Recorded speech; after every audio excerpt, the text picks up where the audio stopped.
He's done it. Alexander Volkanovski is a champion in 2025, breaking the 35-year-old curse. Paddy Pimblett butchering up Michael Chandler in the co-main event. Dominick Reyes on a 3-fight finishing streak in 2025, 1 fight away from a title shot. UFC 314. This might have been the best pay-per-view or one of the best pay-per-views in modern history. I think since UFC 300, this has definitely been the best card, both on paper, both in performance. A ton of finishes throughout the card, a feel-good card overall, and just so many good moments throughout this card. This was a sick pay-per-view. Volkanovski becoming a champion. A ton of good moments throughout the card, and we'll get into each and individual fight. And we'll start off with Nora Cornolle versus Hailey Cowan. Nora Cornolle wins a submission, or gets the submission in the second round after losing the first round to Hailey Cowan. Hailey Cowan won the first round. She was basically, well, I don't want to say dominating. She wasn't really doing much with the grappling, but she took down Nora Cornolle in the first round after Nora Cornolle went for a submission attempt. Didn't really do anything with the grappling, but in the second round, Nora Cornolle was able to reverse, get the submission, get the rear naked choke over Hailey Cowan, and get the stoppage in the second round. Cornolle's a problem at 135. She's a talented, aggressive striker with Brazilian Jiu-Jitsu. She's shown before in the UFC when she fought Melissa Mullins as well, and now against Hailey Cowan, that she is kind of like a walk-forward pressure striker, which you don't really tend to see in women MMA. A lot of women MMA strikers tend to be over-technical. She's a bit of an aggressive striker, and she's got Brazilian Jiu-Jitsu. Just submitted Hailey Cowan. She's had submissions in the past as well. She does clearly lack grappling, though. Hailey Cowan isn't the highest level fighter in. I mean, she's probably going to get cut from the UFC. So to get, taken down and controlled in the first round by Hailey Cowan, and she's shown grappling issues in the past, is a big flaw for Nora Cornolle if she wants to go far in this division. She called out Eileen Perez. I think Eileen Perez probably beats Nora Cornolle because of that reason, that the fact that Nora Cornolle just doesn't have the wrestling. So it's something that she's going to have to improve, and she obviously needs to make weight as well. I think this is the second time she's missed weight throughout her career, weighing in like 2 pounds heavier. But yeah, she got a good win over Hailey Cowan, reversed, got the rear naked choke in the second round, and I think she does deserve to be in the top 15. And like I said, if she can improve her wrestling, she's going to be a bit of a problem in the 135-pound division because of the striking, because of the jiu-jitsu. It's just the wrestling and obviously the weight issues that are kind of stopping her from reaching her potential. And for Hailey Cowan, she managed to win the first round with the wrestling. I think Nora Cornolle went for a submission and she was able to counter with the wrestling, but she's just not high level enough to survive, and she got beaten by Nora Cornolle. Then we had Tresean Gore versus Marco Tulio. I'm telling you, man, Marco Tulio is going to be the future of this division. Marco Tulio is the future of the middleweight division. Gets the KO in the second round after pretty much battering Tresean Gore for the first 2 rounds.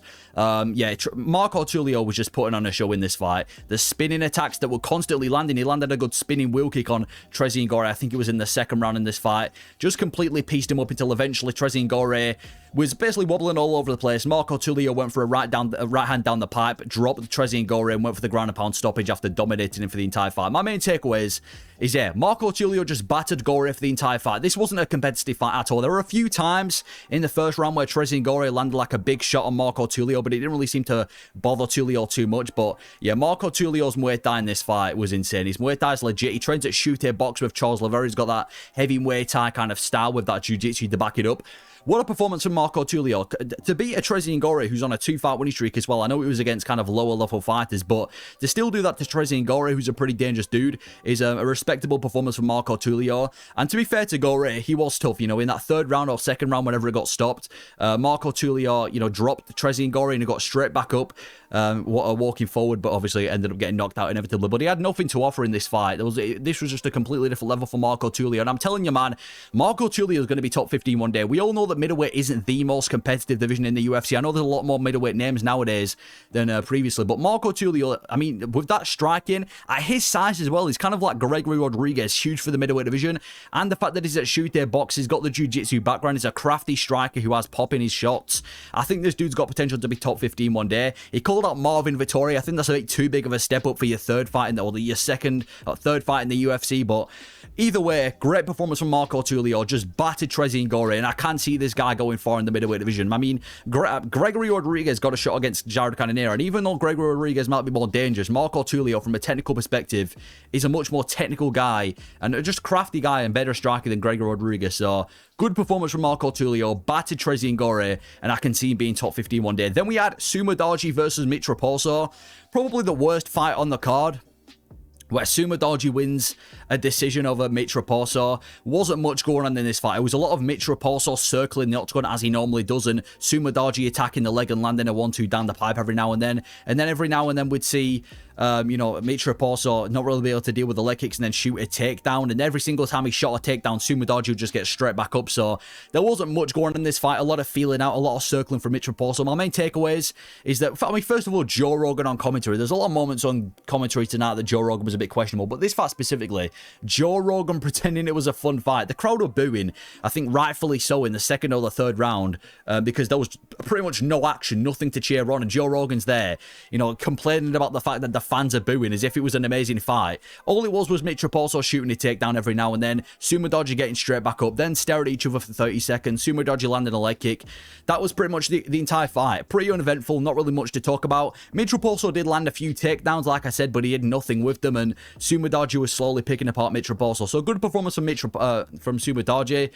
Mitch Raposo might be cut from the UFC. He's 0-2 in the organization. He hasn't had any amazing fights so far. I said coming into this fight that I think he's slightly overrated. He looked really good in the regional scene, and he didn't look good against Andre Lima.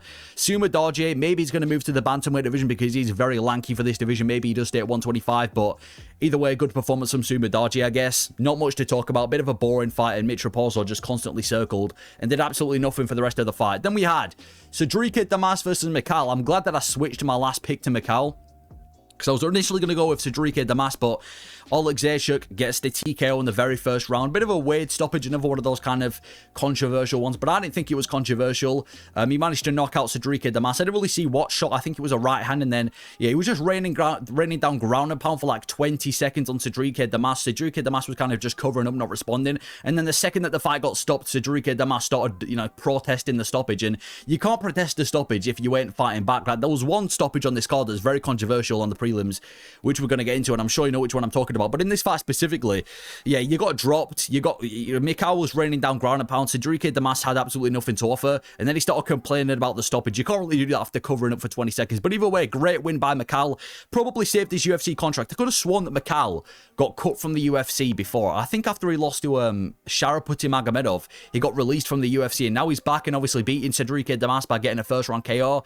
Kind of saved his UFC contract, and I've always thought this about Michal. He's still a dangerous dude. Like, I remember when he fought Kevin Holland a few years ago, or last year, he dropped Kevin Holland like immediately in the first round. It's just he got put himself into an armbar, but he's still a very dangerous dude, powerful dude on the feet. It's just that the guy's facing tough-ass competition like Sharaputty-Magomedov, Caio Borralho, Michel Pereira, Kevin Holland. These are the guys he's facing, so he's obviously not going to be, you know, looking amazing against these guys. But he fought a low-level dude, Sedriques Dumas, knocked him out in the first round, so good win for Michal. Bit of a journeyman right now in the middleweight division. Whenever there's a big prospect, you kind of want to build the name off Michal, but he got a good win.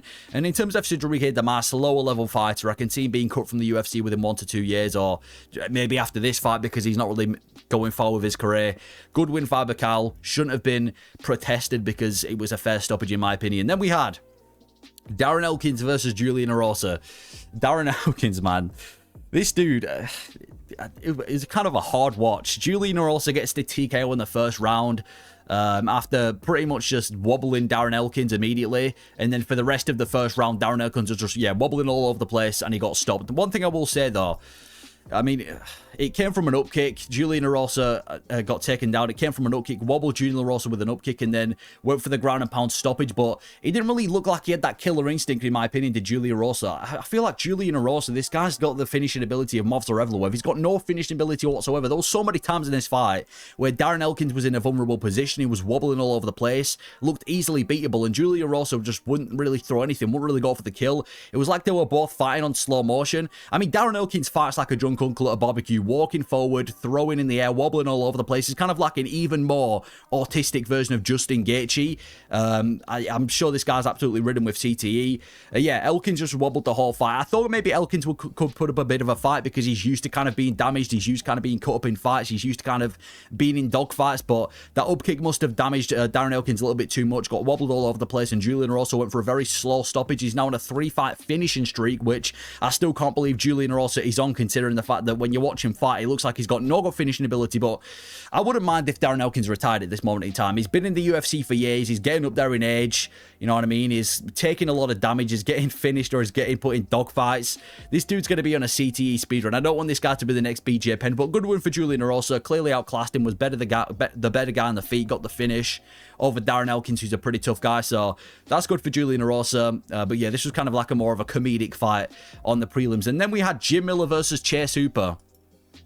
Fight went pretty much exactly how I expected it to be. Chase Hooper wins the fight by dominating with the grappling, but doesn't get a submission because, you're facing Jim Miller. You're not going to be able to submit Jim Miller, especially as a new young guy in the UFC like a Chase Hooper. But yeah, Chase Hooper didn't really do too much in the fight in terms of offense. Didn't really look like he was going for the kill, but at least he was able to dominate Jim Miller, which is a respectable thing to do considering the accolades of Jim Miller in BJJ. A lot of kind of suspicious positions that they were putting themselves in the second and the third round, which I thought, this is where I understand why the whole jiu-jitsu being gay gets the whole reputation by MMA fans now after watching fights like this. But yeah, Miller was never going to be submitted in this fight, but he can't quite compete with the new gen fighters.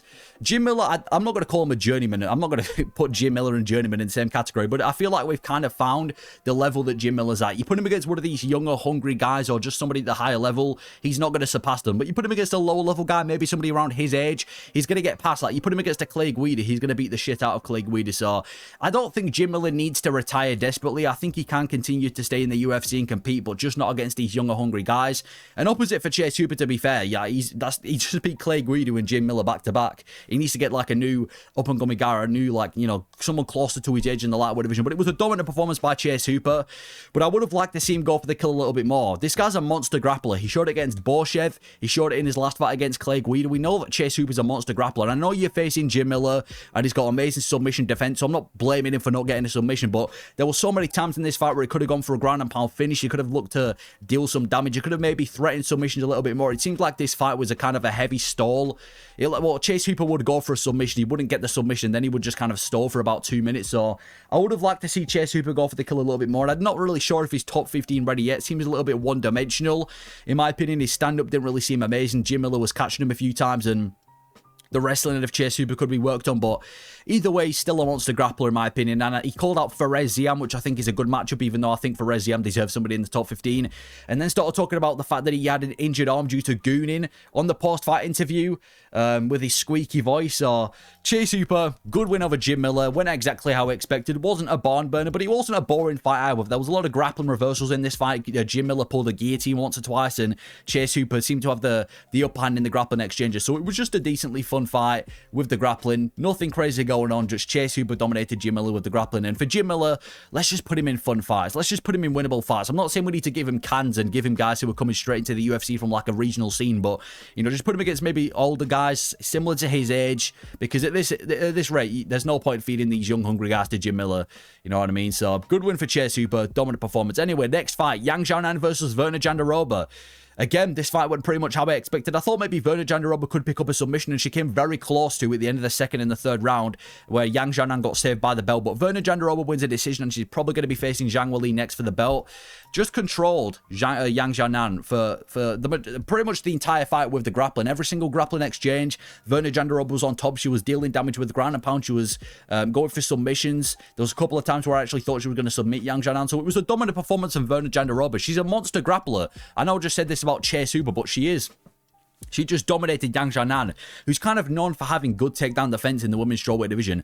She's got great Brazilian jiu-jitsu as Virna Jandiroba. She's had multiple submissions. She just submitted Amanda Lemos in her last fight too.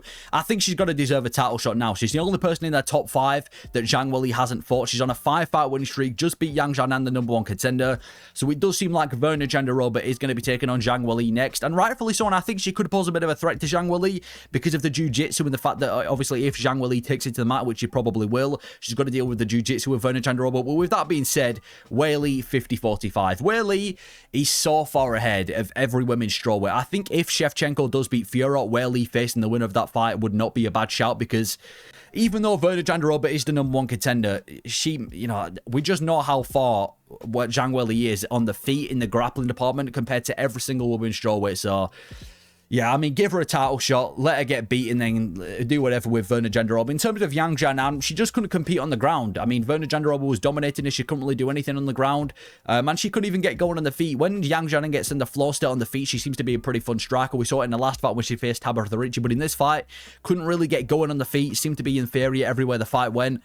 And just a pretty dominant performance and probably a title shot only performance from Virna Jandiroba. And then the prelim headliner. This was one of the more controversial fights on the card. We talked about earlier with Sedriques Dumas complaining about a stoppage. This was a stoppage that was worth complaining about. Danny Gay gets the TKO over Sean Woodson in the third round and pretty much the referee stopping that fight cost Sean Woodson the win, because he would have won that fight. I'm pretty sure when it came to the scorecards, I haven't read them yet, but he was winning the fight in the first 2 rounds. But Dan Ige clips Sean Woodson in the 3rd round with a big shot, goes for the kill, and listen, it wasn't like Sean Woodson was defending himself amazingly. He shot a takedown and was kind of getting beaten up by ground and pound, but then he started to get back up, and then he started to defend himself, and then the referee steps in to stop the fight. It was a bit of a dodgy stoppage. I thought it was an early stoppage, in my opinion. I thought especially for the fact that Sean Woodson was winning the fight.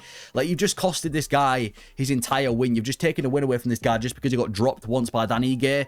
But either way, during the fight, yeah, Sean Woodson's a weird fighter, not only because of his build, but I feel like when it comes to the strikers out of the 2 of them, Dan Ige is the more superior striker, but Woodson just has success due to the fact that how long and gangly he is. He's so long and lanky and gangly for the division that he just works. You know, his range, the fact that he can kind of just tag and move in this division works because of how gangly Sean Woodson is. Ige couldn't really find the mark multiple times in the first 2 rounds where he was trying to swing and look for a big shot to knock out Sean Woodson, just couldn't land it. But then in the 3rd round, Ige lands the perfect shot, drops Sean Woodson, goes for the kill, and apparently gets the kill according to the referee. But yeah, Ige starts raining on Sean Woodson, and the referee kind of stops a little bit too early. It was a bit of a bad stoppage, but it is more frustrating, like I said before, for the fact that Sean Woodson was winning the fight. If Dan Ige was winning the first 2 rounds and then he clipped Sean Woodson and then went for the ground and pound finish and the referee stopped it a bit early, I wouldn't be that, I wouldn't be that mad about it, because he was going to win the fight regardless. But the fact that Sean Woodson was winning, then you've kind of just lost a featherweight prospect, an interesting featherweight prospect as well because of his size. It's a bit frustrating, but I'm not going to complain. Dan Ige back in the winning column, but we can't be having stoppages like that. I think the referee that made the early stoppage was quite a new referee. I don't think I've ever seen him before, so Dan Ige gets the win. Controversial stoppage, and rightfully so, but it is what it is. And then we had the main card. Dominick Reyes knocks out Nikita Krylov in the very first round, and he's now on a 3-fight winning streak, all in the, well, yeah, a 3-fight winning streak, all by KO. Yeah, Dominick Reyes catches him coming in like it was Conor McGregor versus Jose Aldo coming all over again, clips Nikita Krylov coming in, knocks him out cold. And I've been saying into the past couple of fights with Dominick Reyes, this dude is still one of the best strikers in the light heavyweight division. You look at his losses. He got knocked out by Yair and Jandiroba, the highest, 2 of the hardest hitting dudes in this division. He got knocked out by Ryan Spann, who was a power merchant, and he beat John Jones. And now he's kind of suddenly fallen off. He's got this reputation for falling off, man. Dominick Reyes comes back, 3-fight winning streak, nearly turning the losing streak around. This is what we all hoped would happen to Tony Ferguson, but yeah, I mean, this guy's doing the opposite of Tony Ferguson, going from a losing streak to a winning streak. But Reyes isn't back. He's better. He genuinely looks like he could be a title contender. Who saw a 3-fight KO streak coming for Dominick Reyes, knocking out Dustin Jacoby, knocking out Anthony Smith, and then Nikita Krylov, and doing that to Nikita Krylov is respectable too. He's a tough guy, never been knocked out before. 3-fight winning streak coming into this, and Dominick Reyes knocks him out. Great win by Dominick Reyes. Unironically, a fight away from a title shot, which if you'd have told me this, this time last year that Dominick Reyes is 1 fight away from a title shot, I'd have told you that you're lying, because I never saw this coming. He's a fight away from a title shot. I think you're giving the winner of Jamal Hill and Khalil Roundtree. Maybe you run it back with Jan Blachowicz, but there's so many good fights for Dominick Reyes in the light heavyweight division. 1 fight away from a title fight. And the fact that Dominick Reyes could actually become a champion if he goes out there, maybe faces Jan Blachowicz, gets a decision win over Jan Blachowicz, and then faces Ankalaev, and then somehow gets the win over Ankalaev, and we see Dominick Reyes get the belt wrapped around him, which he should have happened 4 years ago, or 5 years ago, whenever it was, when he faced John Jones. Would be a great thing to see, but huge victory for Dominick Reyes. One of those feel-good wins where you just want to root for the guy.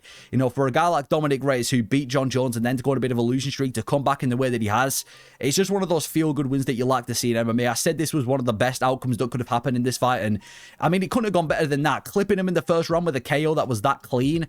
Great win for Dominick Reyes. 3-fight winning streak. Now on his new prospect era in the light heavyweight division. Hopefully a fight away from a title shot and a potential future champion.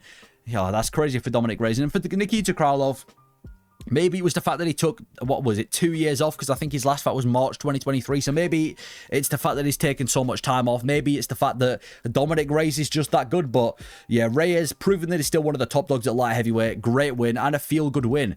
Then we had Bryce Mitchell versus Gene Silva. This was the fight that I was probably looking forward to more than any other fight on the card.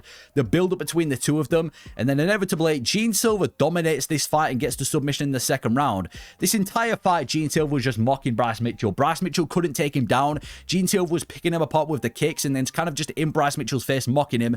And then in the second round, I think Bryce Mitchell shot for a takedown, and then Gene Silva perfectly countered with a Dawes choke and submitted Bryce Mitchell out cold as well. Put him back to sleep. Didn't knock him out cold, but put him out cold for a submission and started barking in his face. Gene Silva, he's a top 3 guy in the featherweight division. I'm telling you, this guy, he's a top 5. I'd say top 3 worthy. He looks unstoppable, just like every fighting nerd. This fighting nerd's gym, at the beginning, it was a bit of a joke, a bit of a meme that these fighters are coming through and they're winning from the fighting nerds. This isn't a coincidence. This might be the greatest gym in MMA history. Every single time a fighting nerds guy goes out there, they have these amazing performances, and Gene Silva's just done that. He looked unstoppable. He was playing with his food against Bryce Mitchell. This wasn't even competitive. I thought if Gene Silva was going to win, he might have to struggle with the grappling. We saw it in the Charles Jourdain fight, and maybe he'd have to get, his feet warm. He'd have to get going. From the get-go, he dominated Bryce Mitchell. He put him in the submission attempts. He got the submission. He was beating him on the feet. He was in his face. He was literally inviting takedowns in the first round. He was playing with his food. This gym is overpowered. Gene Silva's overpowered. Man, imagine Topuria was still at 145 and we inevitably got to see Gene Silva versus Ilia Topuria. That would be my dream fight right now for the featherweight division. Ilia Topuria versus Gene Silva. That would be crazy, but great win for Gene Silva. Dominates Bryce Mitchell on the feet, mocks him, barks on him after he submits him out cold. Statement-making performance from Gene Silva. You've got to give him somebody highly ranked in the featherweight division. I'd say, honestly, he's one fight away from a title shot. I know that's crazy considering that as of right now, he's not ranked, but, I mean, look at Ilia Topuria. He beat Bryce Mitchell in dominant fashion, just like Gene Silva did. I'd argue Gene Silva's was even more dominant, and then he goes and beats Josh Emmett, and then he gets a title fight. So, if we're looking at Topuria's run, then for Gene Silva, he's just got to go out there and beat another contender, and then you can give him somebody then you can give him the belt. So, great win for Gene Silva. Dominates Bryce Mitchell, and for Bryce Mitchell, still a good wrestler, bro. But yeah, I couldn't really see him doing too much, posing too much of a threat to Gene Silva. He's obviously got the wrestling, but apart from that, never really had anything crazy to offer. Wasn't the biggest finisher either, was Bryce Mitchell. So I think he is still top 15 worthy. But when was his last win before Kron Gracie? Was it Edson Barboza or Dan Ige? So yeah, good win for Gene Silva. Got the win in great fashion. Fighting nerds are fucking unstoppable, and I mean that. Anyway, featured fight, Yair Rodriguez versus Patricio Pitbull. Yair Rodriguez dominates Patricio Pitbull for pretty much the entire fight. Even on the ground, he was beating Patricio Pitbull and gets the decision win. Yeah, Yair Rodriguez looked amazing. He was picking apart Patricio Pitbull. Pitbull didn't really throw anything in this fight. There was a couple of times where he'd land a couple of good shots with the boxing coming in on Yair Rodriguez. But apart from that, there wasn't much from Patricio Pitbull. It was just Yair Rodriguez picking him apart. Nearly finished him in the third round as well with ground and pound. He dropped him and then went through a ground and pound finish, but Pitbull got back up. This was a vintage performance from Yair Rodriguez, and yeah, kind of fraud check from Patricio Pitbull. Now, I understand this isn't prime Pitbull. Pitbull from 5 to 10 years ago and Pitbull now is a completely different story. So, he's not top 5 worthy. I can't see Pitbull ever challenging anybody for a belt in the UFC or even being a top fighter, but I will say he's still UFC worthy. There were times in this fight where he, I don't want to say he put Yair Rodriguez in danger, but he was able to clip Yair Rodriguez, so still UFC worthy, just, Yair Rodriguez showing that there's levels to this. But he looked amazing, did Yair Rodriguez. Battered Pitbull on the feet, won the grappling exchanges, called for a title shot at UFC 320. Now that Diego Lopez has lost and they had a bit of a back and forth, I think there's an obvious fight with Diego Lopez. I don't think he jumps to Q over Movs or Evloev and gets a title shot. But either way, he's definitely a fight away from a title shot. It was a vintage performance. And yeah, just picked apart Patricio Pitbull. There wasn't too much output in this fight. I expected him to be kind of going at each other a lot more, especially from Patricio Pitbull. Threw practically nothing for the first 2 rounds. And Yair Rodriguez was quite hesitant too, but then every now and then he'd throw a body kick or a jumping switch kick or just a classical Yair Rodriguez kick that he likes to throw. But dominant performance from Rodriguez, looked amazing, nearly got the finish, and kind of showed that there's levels to this. He can be a great batter in Bellator, and that doesn't always transition to the UFC, as Paddy Pimblett showed, as he butchered Michael Chandler. Paddy Pimblett gets the TKO in the 3rd round. Now, I picked Bobby Green to beat Paddy Pimblett, and I picked Michael Chandler to beat Paddy Pimblett, and can you really blame me? If we look at Paddy Pimblett earlier on in his career, nobody would have ever expected that Paddy Pimblett would have finished Michael Chandler in the 3rd round if you'd have told them this a few years ago. Paddy Pimblett looked amazing in this fight. He was picking apart Michael Chandler on the feet. The leg kicks, butchering Michael Chandler's legs, the body kicks, the knees, piecing Michael Chandler up on the feet, and then dominating him with the grappling exchanges, picked him up, battered him with the ground and pound. This is an example of a guy who takes people down and looks to deal damage, slashing him with elbows, ground and pound, threatening submissions. Paddy Pimblett, outside of maybe Oliveira and Islam Makhachev, he's the best grappler right now in the lightweight division, which is a crazy statement. And imagine you'd have told someone this 12 months ago from now. Dominates, butchers, bullies Michael Chandler. I still find it crazy. I know I say this over and over again, but after Paddy Pimblett was beating the likes of Jordan Levitt and Jared Gordon, to think that in a couple of years he would go out there and have this performance against Michael Chandler, you've got to start giving Paddy Pimblett his respect. I might actually pick him to beat a Dustin Poirier or a Justin Gaethje after this performance, because who has performed better against Michael Chandler than Paddy Pimblett? He performed better than Gaethje, he performed better than Poirier, he performed better than Charles Oliveira, he's performed better than everybody. Butchering Michael Chandler in that fashion. The only success Michael Chandler had was in that first round where he took down Paddy Pimblett, and within about a minute, Paddy Pimblett got straight back up. Great performance from Paddy Pimblett. He's one fight away from a title shot. Let me repeat myself. Patrick Pimblett is one fight away, one win away from a title fight with Islam Makhachev. I'm still trying to process that information, the fact that Paddy Pimblett's about to get a title fight, and the fact that I actually probably would pick him to beat Justin Gaethje, when if you'd have asked me this a year ago from now, I'd have said that would have been unethical and that would have been immoral to even think about that fight. See you at GFL, Michael Chandler. Yeah, Chandler's probably done with the UFC now. I'm not saying he's going to retire, but it's been a rough couple of years. I mean, to get finished by Dustin Poirier, take 2 years off waiting for Conor McGregor to not get the fight, get dominated by Charles Oliveira, and then to get dominated in even worse fashion against Paddy Pimblett. This guy's good. I don't know what's next for Michael Chandler. It's going to have to be a low-level prospect or go into GFL and facing Tony Ferguson in a rematch. I'm not sure what's next for Michael Chandler. He's had a short ride in the UFC, not necessarily been a great ride, but he's put on some good performances. But this Paddy Pimblett looks like a completely different level. Decent striking, still has some flaws on the feet. I'm not saying he's unstoppable as Paddy Pimblett. He still has that kind of weird style that he has on the feet where he kind of, I don't know, his boxing definitely looks a bit dodgy at times, but he's a great kickboxer. Obviously, his grappling is next level. He's top 3 best grapplers in this division right now. And he's huge for the division too. Massive. He could probably make welterweight easy. So, amazing performance from Paddy Pimblett. Dominating Michael Chandler in that fashion. Butchering him. And he's proved a lot of people wrong, including myself. So, great win from Paddy Pimblett. And then we had the main event. Good times with Volkanovski becoming a champion after, I'm not going to say dominating, but this was the perfect outcome. You couldn't have had a better performance from this, or better outcome from this. Volkanovski looking like he's in his prime, making it a competitive fight with Diego Lopez, picking him apart for 5 rounds, like it's 2022 Volkanovski all over again. Diego Lopez showing that he's still in the fight, landing a couple of shots, putting Volkanovski in danger a couple of times, showing that he's the bigger power puncher, with inevitably Alexander Volkanovski becoming the featherweight champion of the world once again.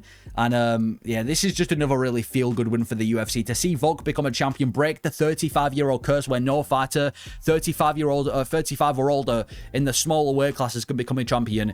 He's done it, man. Volkanovski's a champion again. He's not washed. This isn't the new Tony Ferguson.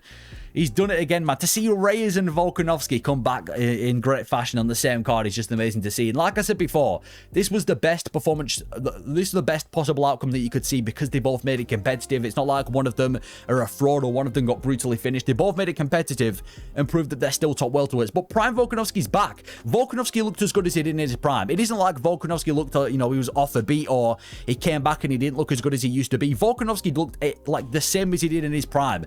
Prime Alexander Volkanovski is straight back into the title picture, or straight back into the UFC. And for Diego Lopez, made it super competitive in this fight, super dangerous in that 4th round where he landed that uppercut, I think it was, wobbled Alexander Volkanovski. I was worried, and I think it was the 2nd round where he dropped him too. So he's still an extremely dangerous guy, Diego Lopez, probably the biggest puncher in this division now that Ilia Topuri's left.